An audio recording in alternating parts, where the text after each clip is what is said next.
Hello friends, sociology के crash course channel में आपका स्वागत है। ये एक क्रैश कोर्स चैनल है जिसमें यूजीसी नेट और असिस्टेंट प्रोफेसर एग्ज़ाम के पूरे कोर्स को कवर किया जाएगा। तो आज हम यूनिट 5 का चैप्टर पढ़ेंगे, लीडरशिप। ओके, तो पहले आप वीडियो को लाइक कर लीजिए क्योंकि बाद में आप लाइक नहीं करते हैं, ठीक है। और यदि मेरे कंटेंट आपको अच्छे लगते हैं तो चैनल को सब्सक्राइब कर लीजिए और कंटेंट को ज़्यादा से ज़्यादा अपने दोस्तों में शेयर कीजिए ताकि उनको भी इसका लाभ मिल सके। ओके, तो शुरू करते हैं आज का वीडियो। नेतृत्व क्या है? नेतृत्व किसे कहते हैं? तो इसके लिए है कि नेतृत्व वह गुण है जिसके द्वारा कार्यपालक, यानी जो नेता होता है उसको कार्यपालक कहते हैं, किसी उद्देश्य की प्राप्ति के लिए दूसरों के व्यवहारों को प्रभावित एवं निर्देशित करता है एवं बिना किसी जोर जबरदस्ती या दबाव के लोगों को अपनी योग्यता से प्रभावित करके सही दिशा में ले जाता है। यानी एक नेता होता है और उसके पीछे ढेर सारे अनुयायी होते हैं। वो क्या करता है? इन अनुयायियों को प्रभावित करता है और इसी प्रभाव के कारण अनुयायी इसकी बातों को मानते हैं। यानी ये किसी ज़ोर ज़बरदस्ती से नहीं बल्कि अपने योग्यता और अपने गुणों के द्वारा लोगों को प्रभावित करके अपनी बातों को मानने के लिए विवश करता है, ठीक है। और कौन कौन सी बातें वैसी जैसे अनुयायी को कोई उद्देश्य की प्राप्ति करनी है तो क्या करेंगे? कोई लीडर होगा, लीडर उनको निर्देशित करेगा, उसी के आधार पर वो काम करेंगे। लीडर जो है वो रणनीति बनाएगा और वो क्या करेंगे? लीडर के बताए हुए कार्य को करते हुए अपने उद्देश्य को प्राप्त करेंगे। यही है लीडरशिप। बेगर एक थिंकर है, उन्होंने क्या बोला है देखिए। नेतृत्व व्यक्ति एवं पर्यावरण के संबंध को स्पष्ट करने वाली धारणा है या उस स्थिति को स्पष्ट करती है जिसमें एक व्यक्ति में एक विशेष पर्यावरण में एक प्रकार का स्थान ग्रहण कर लिया हो और उसकी इच्छा, भावना, अंतर्दृष्टि किसी सामान्य लक्ष्य को प्राप्त करने के लिए दूसरे व्यक्ति को निर्देशित करती हो। तो ये एक कोटेशन है, ठीक है। और इस कोटेशन में कौन सी बातें निकल के आ रही हैं देखिए। एक विशिष्ट पर्यावरण, यानी कोई एक विशेष पर्यावरण होगा, एक स्थान होगा और व्यक्ति की स्थिति होगी कोई, और क्या होगा? प्लस निर्देश होगा।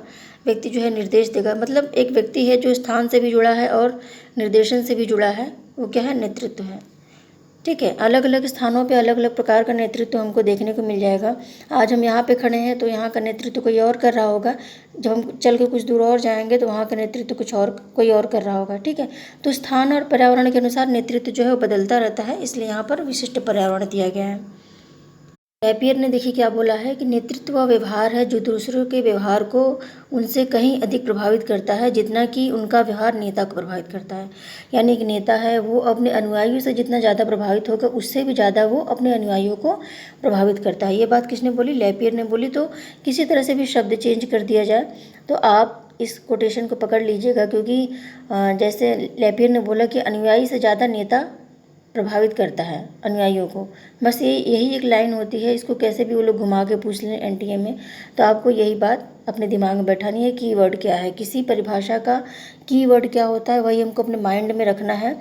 बाकी परिभाषा में कुछ उलटफेर तो वो लोग करेंगे ही करेंगे, सीधा वही परिभाषा नहीं रख देंगे, क्योंकि अलग अलग किताबों में शब्द जो होते हैं वो थोड़ा थोड़ा चेंज करके परिभाषा में आते हैं, ठीक है। तो किसी परिभाषा का कीवर्ड क्या है ये हमको अपने माइंड में रखना है और वही कीवर्ड हमको क्वेश्चंस को सॉल्व करने में हेल्प करेगा, ठीक है। सिमोन तथा नारिश के अनुसार, सिमोन मतलब क्या? सिमोन द बोबुआर जो थी वो, और नारिश, ये इन्होंने दोनों ने कोटेशन दिया हुआ है कि नेतृत्व का तात्पर्य एक व्यक्ति द्वारा की जाने वाली उन क्रियाओं से है जो दूसरे व्यक्तियों को एक विशेष दिशा में प्रभावित करती है, ठीक है। एक विशेष दिशा मतलब अपने उद्देश्यों की पूर्ति की दिशा में, अपने उद्देश्यों की पूर्ति के लिए वो कार्य करते हैं और उसी कार्य को करने में वो क्या करेंगे? नेता हेल्प करेंगे उनकी, ठीक है। इनका कथन है कि नेतृत्व के लिए दो चीज़ें आवश्यक होती हैं और वो कौन कौन सी चीज़ें हैं? राजनीति और संस्थापक। यानी एक राजनीति होगी और उस राजनीति का संस्थापक एक व्यक्ति होगा और वही व्यक्ति क्या कहलाएगा? नेता कहलाएगा, ठीक है। नेतृत्व की कुछ विशेषताएं होती हैं, कौन कौन सी विशेषताएं होती हैं देख लेते हैं। नेतृत्व एक विशेष प्रकार का व्यवहार है जिसमें प्रभुत्व, सुझाव और आग्रह का सम्मिश्रण होता है। यानी नेतृत्वकर्ता जो होता है, जो नेता होता है, वो अपने अनुयायियों को कभी कभी प्रभुत्व के आधार पर नियंत्रित करता है, कभी कभी सुझाव देने पर वो लोग मान जाते हैं, कभी कभी आग्रह करना पड़ता है, ठीक है। तो जैसा नेतृत्व का प्रकार होगा, निरंकुश नेतृत्व है तो वो क्या करेगा? वो नियंत्रित करेगा उनको और प्रभुत्व स्थापित करेगा। प्रजातांत्रिक है तो सुझाव देगा, ठीक है, आग्रह करेगा। ये सब चीज़ें होती हैं। नेतृत्व के प्रकार के आधार पर अनुयायियों को नियंत्रित करने की अलग अलग विधियाँ होती हैं, ठीक है। नेतृत्व के लिए दो पक्षों का होना अनिवार्य है, एक नेता और अनुयायी। नेतृत्व तभी संभव होगा जब अनुयायी होंगे उसके। जब किसी व्यक्ति का कोई अनुयायी ही नहीं है तो वो नेता नहीं कहलाएगा। नेतृत्व जो होता है वो अनियोजित नहीं होता, बल्कि इसमें विचारपूर्वक अनुयायियों के व्यवहारों को एक निश्चित दिशा में मोड़ दिया जाता है। यानी जो नेतृत्व होता है वो ऐसे ही नहीं अव्यवस्थित रूप से हम नेतृत्व करने लगेंगे। नेतृत्व हम तब करते हैं जब कोई व्यक्ति प्रभावित होता है और कोई व्यक्ति प्रभावित करता है, ठीक है, और उद्देश्यों की प्राप्ति के लिए उसके जो कार्य होते हैं उसको एक निश्चित दिशा में नेता जो है मोड़ देता है, और उद्देश्यों की प्राप्ति में क्या होता है, सरलता हो जाती है। ठीक है, ये चीज़ होती है नेतृत्व में। प्रत्येक व्यक्ति की एक विशेष स्थिति होती है, इस स्थिति का तात्पर्य क्षेत्र से है, और इस प्रकार एक ही व्यक्ति भिन्न भिन्न क्षेत्रों के भिन्न भिन्न नेतृत्व से प्रभावित हो सकता है। यानी मैंने आपको बताया कि अभी मैं यहाँ खड़ी हूँ तो यहाँ पे क्या होगा, यहाँ पे अलग नेतृत्व है। मैं कुछ दूर और जाऊँगी तो वहाँ पे क्या होगा, अलग नेतृत्व है, ग्राम प्रधान है और या फिर कुछ और है, बदल जाएंगे। नगर पालिका, नगर चेंज होने पर नगर पालिका बदल जाती है और उनके जो नेता होते हैं बदल जाते हैं। ठीक है, अलग अलग राज्यों में अलग अलग नेतृत्व होता है, अलग अलग जिले में अलग अलग नेतृत्व होता है। तो जो क्षेत्र होता है, क्षेत्र के आधार पर नेतृत्व होता है। जैसे हमने उस क्षेत्र को छोड़ा, नेतृत्व चेंज हो गया, व्यक्ति चेंज हो गया, नेता चेंज हो गया, अभी कुछ बिल्कुल चेंज हो गया। नियमों का भी जो बंडल होता है वो भी चेंज हो गया, समाज भी बिल्कुल चेंज मिलेगा आपको। तो ये चीज़ होती है कि नेतृत्व स्थान से प्रभावित होती है। यदि क्वेश्चन में आता है कि क्या नेतृत्व जो है वो स्थान से प्रभावित होती है, तो बिल्कुल होती है। ठीक है, अच्छे नेतृत्व के कौन कौन से गुण हैं देख लेते हैं। संकल्प शक्ति होती है, यानी जो नेता होता है उसके अंदर संकल्प शक्ति होनी चाहिए कि कठिन परिस्थिति में ऐसा संकल्प ले सके, ऐसा निर्णय ले सके, ऐसा कार्य कर सके कि उस परिस्थिति से लोगों को निकाल सके। ठीक है, आत्मविश्वास होना चाहिए। यदि नेता को स्वयं में ही आत्मविश्वास नहीं होगा तो अनुयायियों में कैसे वो आत्मविश्वास पैदा करेगा। तो उसको अपने कार्यों के संचालन के लिए और सफलता के लिए आत्मविश्वास होना चाहिए। सरलता होनी चाहिए। कोई नेता ऐसा नहीं होना चाहिए कि बहुत जटिल हो, बहुत ही अजीब ढंग का उसका बिहेवियर हो। वो सरल होना चाहिए, सभी से बिल्कुल प्रेम से मुस्कुरा कर मिले, ऐसे नेता को लोग ज़्यादा पसंद करते हैं। ठीक है, जोखिम उठाने की क्षमता होनी चाहिए। तो नेता जो होते हैं उनमें जोखिम उठाने की क्षमता होनी चाहिए। जैसे हमारे प्राइम मिनिस्टर हैं, वो जोखिम उठाने में बहुत तेज़ हैं। ठीक है, उन्होंने धारा 370 ख़त्म कर दिया और भी ऐसी बहुत से कार्य किए जो वास्तव में जोखिम वाले कार्य थे। इसके पहले कि सरकारें ऐसा सोच भी नहीं सकती थी। ठीक है, उनके वोट बैंक को प्रभावित करने वाला ये निर्णय था, फिर भी उन्होंने जोखिम उठाया। तो ऐसे नेता होने चाहिए जो जोखिम उठा सके। फिर है आकर्षक व्यक्तित्व। तो नेता का व्यक्तित्व आकर्षक होना चाहिए। ठीक है, ऐसा नहीं कि नेता जो है वो 9 बजे सोकर उठ रहा है और वो 10 बजे लंच कर रहा है, नाश्ता कर रहा है, उसके बाद फिर और भी कुछ ऐसे ही पड़ा रहता है। तो ऐसे नेता को लोग पसंद नहीं करते। व्यक्तित्व में आकर्षण होना चाहिए। ठीक है, ईमानदारी होना चाहिए। कोई भी नेता ईमानदार होता है तभी उसको लोग ज़्यादा पसंद करते हैं, और यदि कोई नेता बेईमान है तो उसको लोग पसंद नहीं करते।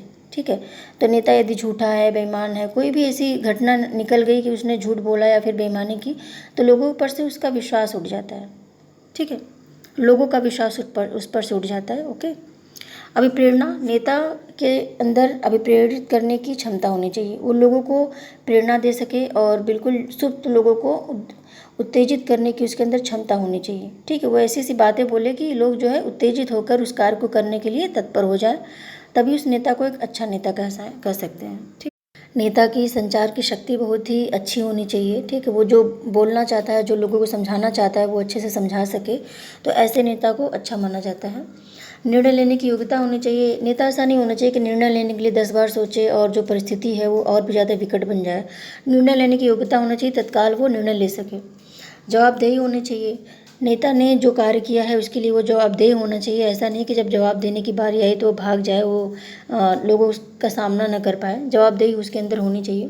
प्रतिनिधित्व और सशक्तिकरण होना चाहिए। नेता के अंदर सबसे बड़ा गुण प्रतिनिधित्व होता है। यदि वो अपने अनुयायियों को डील न कर सके तो वो नेता नहीं कहलाएगा। ठीक है, नेता अपने अनुयायियों को कैसे प्रेरित कर सकता है, कौन कौन से ऐसे फैक्टर्स हैं, ऐसे कारक हैं जिसके द्वारा नेता जो है वो अपने अनुयायियों को अभिप्रेरित करता है। क्योंकि नेता का मुख्य कार्य जो है उन लोगों को अभिप्रेरित करना ही होता है, और लोगों को क्या करेगा, मोटिवेट करके उसके अंदर जो सुप्त मानसिकता है उसको जागृत करके कार्य को करने की दिशा में उसको आगे ले जाएगा। ठीक है, फिर देखिए उसे यह ध्यान देना चाहिए कि अनुयायी कैसे प्रेरित होते हैं। उसको सबसे पहले ये चीज़ ध्यान देने की ज़रूरत है, ऐसी कौन कौन सी चीज़ें हैं जो अनुयायी को अभिप्रेरित करती हैं। ठीक है, अनुयायी अपना कार्य अच्छे ढंग से करें, इसके लिए उनको स्रोत प्रदान करना। ठीक है, स्रोत मतलब उनको सुविधाएं प्रदान करना कि वो अपने कार्य को अच्छे ढंग से कर सकें।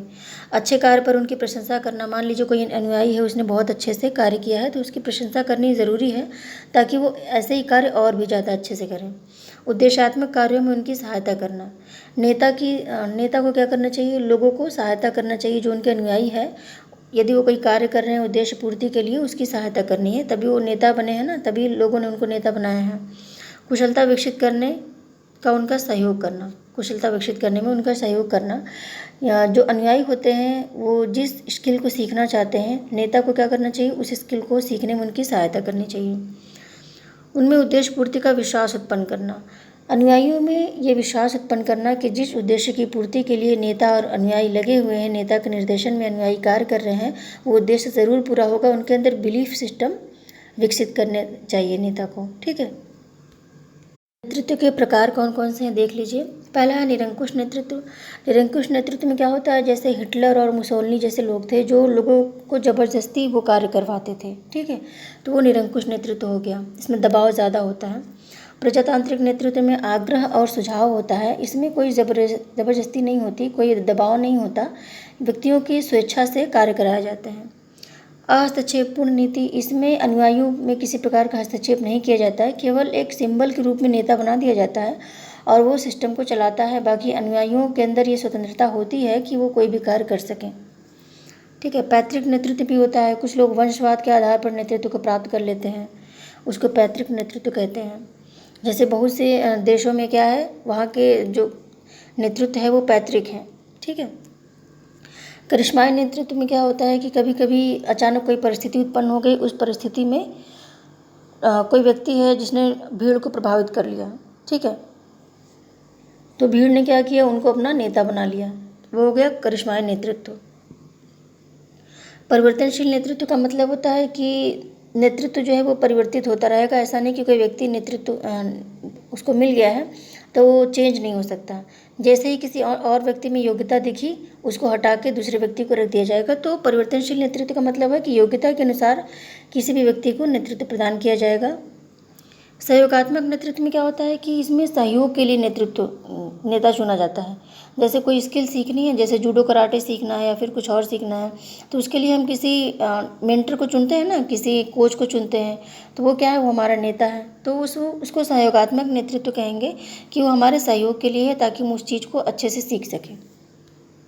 एडस ने नेतृत्व के बारे में जो बोला है क्या है, उन्होंने नेतृत्व के कौन कौन से प्रकार बताए हैं देख लेते हैं।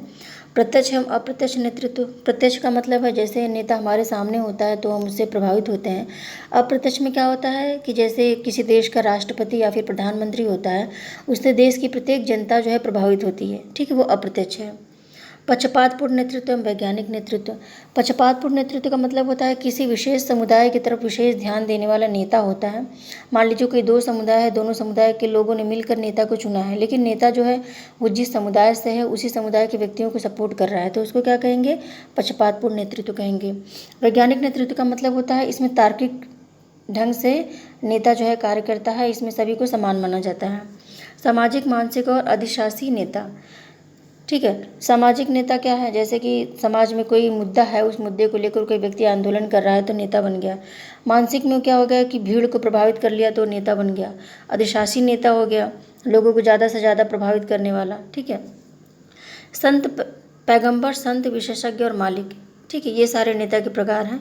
निरंकुश और प्रजातांत्रिक नेतृत्व, ये दोनों ही अलग हैं, क्योंकि निरंकुश नेता जो होता है वो लोगों पर दबाव डालकर ज़बरदस्ती वो अपने कार्यों को करवाता है, जबकि प्रजातांत्रिक नेता जो होता है वो स्वेच्छा से लोगों को कार्य करने के लिए प्रेरित करता है। तो के संबंध में 3 सिद्धांत हैं। कौन कौन से सिद्धांत हैं देख लेते हैं। पहला है लक्षणवादी सिद्धांत।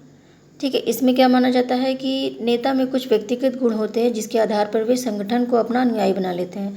यानी एक व्यक्ति है, उसके पास ऐसे गुण हैं, ऐसे विशेषताएं हैं कि लोग जो है उसको देखकर बहुत ही प्रभावित हो जाते हैं और धीरे धीरे उसके पीछे भीड़ बढ़ती गई और वो नेता बन गया। स्थितिवादी विचारधारा क्या है? कुछ ऐसी परिस्थिति आती है कि तत्काल किसी नेतृत्व की आवश्यकता होती है। ठीक है, तो क्या होगा? उसने भीड़ को प्रभावित कर लिया और भीड़ ने उसको अपना नेता चुन लिया। ठीक है, तो ये क्या हो गया? स्थितिवादी नेतृत्व हो गया। दूसरा है अनुयायी नेतृत्व। ठीक है। यह विचारधारा अनुयायी के गुणों पर जोर देती है, यानी एक अनुयायी है और एक नेता है, ठीक है। कुछ अनुयायी है और एक नेता है, और अनुयायी के गुण कैसे हैं ये डिपेंड करता है कि वो कैसा नेता चुनेगा, ठीक है। तो अनुयायी विचारधारा के अनुसार क्या होता है कि जैसा नेता का गुण होता है उससे मिलते जुलते अनुयायी के भी गुण होते हैं, क्योंकि यदि कोई व्यक्ति है जो बहुत ज़्यादा झूठ बोलता है, फरेब करता है, ढेर सारे व्यक्ति ऐसे हैं जो झूठे और फरेबी हैं, तो ऐसे ही नेता को ज़्यादा चुनेंगे जो झूठे और फरेबी हों। वो सत्यवादी नेता को पसंद नहीं करेंगे। और ऐसे ही कुछ लोग जो सत्यवादी हैं, बहुत ही ज़्यादा सिद्धांतवादी हैं, वो किसी झूठे और फरेबी नेता को नहीं पसंद करेंगे, नहीं चुनेंगे। इसी तरह से अनुयायी का जो व्यक्तित्व होता है वो इस पर डिपेंड करता है कि वो कैसा नेता चुनेगा, ठीक है। नेता के कार्य कौन कौन से देख लेते हैं। प्रतिनिधित्व करना, यानी जो ग्रुप है उसका प्रतिनिधित्व करना। पहल करना, कोई समस्या है तो उस समस्या के समाधान के लिए पहले पहल कौन करता है, नेता, ठीक है। व्याख्या करना, जो समस्या है उसकी अच्छे से व्याख्या करना और उसके हल के संबंध में लोगों से बातें करना, व्याख्या करना उसकी, ठीक है।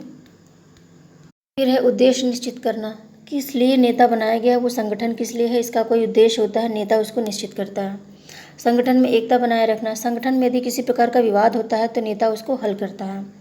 अनुयायियों को समझना, अनुयायी कैसे हैं, क्या चाहते हैं, कैसी उनकी खुशियां हैं और कैसे उनके उद्देश्यों को उनको दिलाया जाए, ये सारी चीज़ें तभी हो सकती है जब अनुयायियों को समझा जाए। तो नेता का कार्य क्या है, वो अनुयायियों को अच्छे से समझता है, उनके नेतृत्व को उनके व्यक्तित्व को। उचित स्थान पर उचित व्यक्ति, जो संगठन है जिसके लिए नेता को बनाया गया है वो अपनी बुद्धि और विवेक का प्रयोग करके संगठन में उचित स्थान पर उचित व्यक्ति को रखेगा, तभी वो संगठन अच्छे से चलेगा। तो नेता का एक प्रमुख कार्य है कि वो उचित स्थान पर उचित व्यक्ति को रखे। फिर है कार्यों का मूल्यांकन, नेता का कार्य है कि संगठन में सभी लोग अपने कार्य अच्छे से कर रहे हैं कि नहीं कर रहे हैं। कोई व्यक्ति है जो अच्छे से कर रहा है, कोई नहीं कर रहा है, तो सभी को प्रेरित करना है ताकि वो अच्छे से कार्य करें, ठीक है। मूल्यांकन करना उसके कार्यों का। नैतिक भावनाओं का विकास, यानी जो नेता है उसको अपने संगठन के सभी सदस्यों के नैतिकता का विकास करना चाहिए। क्रिश आर्गरिश ने 3 प्रकार के नेताओं में अंतर स्थापित किया है, ये काफ़ी इंपॉर्टेंट है। निर्देशक प्रकार का नेता, इस प्रकार के नेता जो होते हैं वो निरंकुश होते हैं और उनके जो अनुयायी होते हैं वो किसी भी प्रकार से अपना सर उनके सामने नहीं उठा सकते, ठीक है। उनको कुछ पारितोषिक दिया जाता है और कुछ गलत करते हैं तो दंड दिया जाता है। तो यानी नेता जो है वो सक्रिय होता है और अनुयायी जो है वो निष्क्रिय होता है, ठीक है।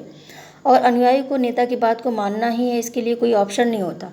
तो ऐसी स्थिति में क्या होता है, अनुयायी जो होते हैं वो निष्क्रिय हो जाते हैं, ठीक है, और उनका मनोबल नीचे होता जाता है और नेतृत्व का विकास नहीं हो पाता। ये नेतृत्व जो होता है वो एक तरफा होता है, क्योंकि जो हिटलर जैसे लोग होते हैं, निरंकुश लोग होते हैं, वो आदेश देते हैं और जनता को मानना ही पड़ता है। यदि नहीं मानते हैं तो क्या होता है, उनको प्राणदंड जैसे भी जघन्य दंड दिए जा सकते हैं, ठीक है। तो डर के मारे क्या करते हैं, वो मान लेते हैं बातों को। अनुज्ञात्मक प्रकार का नेता दूसरा है।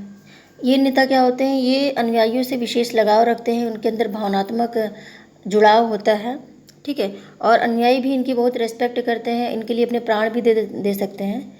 ऐसे नेता जो होते हैं सरल स्वभाव के होते हैं और ज़्यादा से ज़्यादा रेस्पेक्ट इनको मिलता है, ठीक है। और इसमें क्या होता है, दबाव नहीं होता। फिर सहयोगात्मक नेता होते हैं। सहयोगात्मक नेता का मतलब है कि किसी विशेष उद्देश्य की पूर्ति के लिए कोई व्यक्ति होता है जो हमारी सहायता करता है, वो सहयोगात्मक नेता बन जाता है। जैसे मान लीजिए हमको जूडो कराटे सीखना है या फिर मार्शल आर्ट सीखना है या फिर हमको म्यूजिक सीखना है, कुछ भी सीखना है, तो हम क्या करेंगे, एक मेंटर को चुनेंगे, ठीक है। और ढेर सारे बच्चे होंगे साथ में और वो एक मेंटर अकेला होगा जो सबको सिखाएगा, तो वो हमारा नेता बन गया। तो वो क्या कर रहा है, हमारे उद्देश्य की पूर्ति के लिए सहयोग कर रहा है, इसलिए उसको सहयोगी नेता कहेंगे। ओके, नेतृत्व के संबंध में जो भी चीज़ें मैंने बताई हैं, सारे के सारे क्वेश्चंस इसी से आने हैं। तो आपको इस वीडियो को अच्छे से पढ़ना है, बार बार देखना है और अच्छे से दिमाग में इसको बैठाना है, ठीक है। तो मिलते हैं फिर अगली वीडियो में अच्छे से कंटेंट के साथ। Okay, bye.